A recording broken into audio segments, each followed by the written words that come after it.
I think, have missed a huge trick here, because they could get significant coverage through YouTubers all over the world. Morning guys, so today is Saturday. Sorry about that. Today is Saturday though, yet I'm still sitting in the same clothes that I was sitting in on Friday.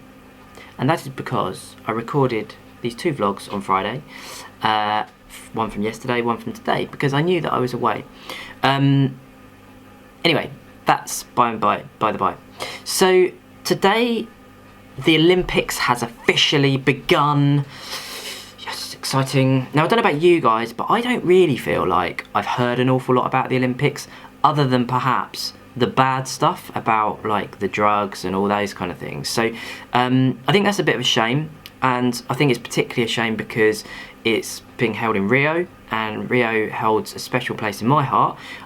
We went there in 2007. There was five, myself, my brother, my friend Andrew, who I'm away with actually at the moment, and my two friends Roy and Jane, and the five of us had an amazing time in Rio. We did get held up at gunpoint, which was interesting. That's another vlog, I think. But yeah, it was a really amazing time. We enjoyed the sights and sounds of Rio. We saw the favelas, we saw everything, and it really is quite an amazing place. So feel very privileged to have gone there back then.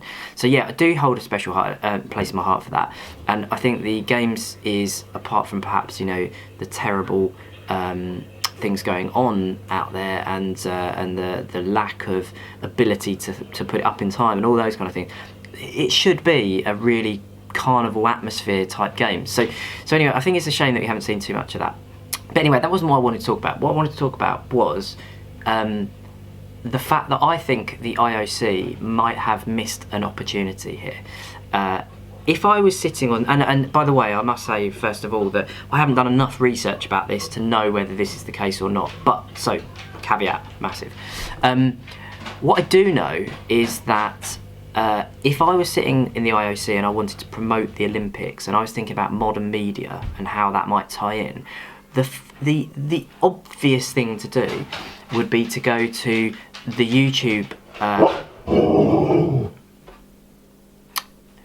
Helpful. Ready? Shush. The obvious thing to do would be to go to the YouTube generation and seek out YouTubers that are perhaps into sport.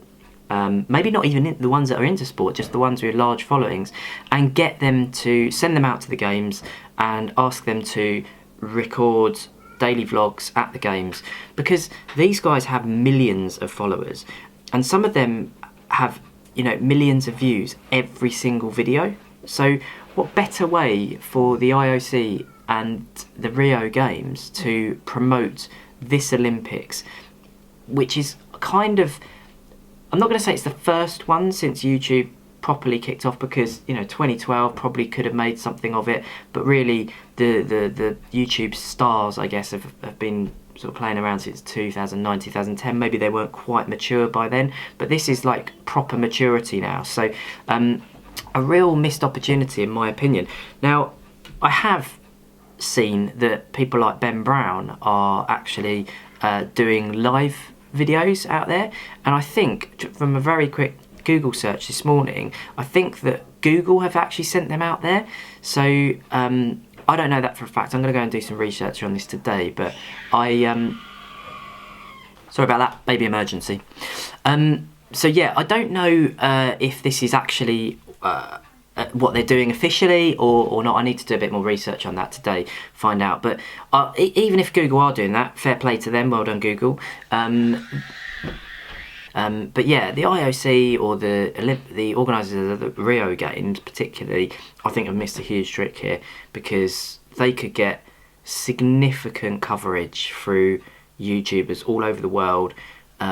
I mean, I don't profess to be like an expert in this. I've done it for long enough now to be following enough people to know that these people, you know, have the ability to get coverage in front of millions and millions of people all over the world. So it was just a bit of kind of, I don't know, social commentary, rant, whatever you want to call it today. But yeah, it's something to kind of learn from.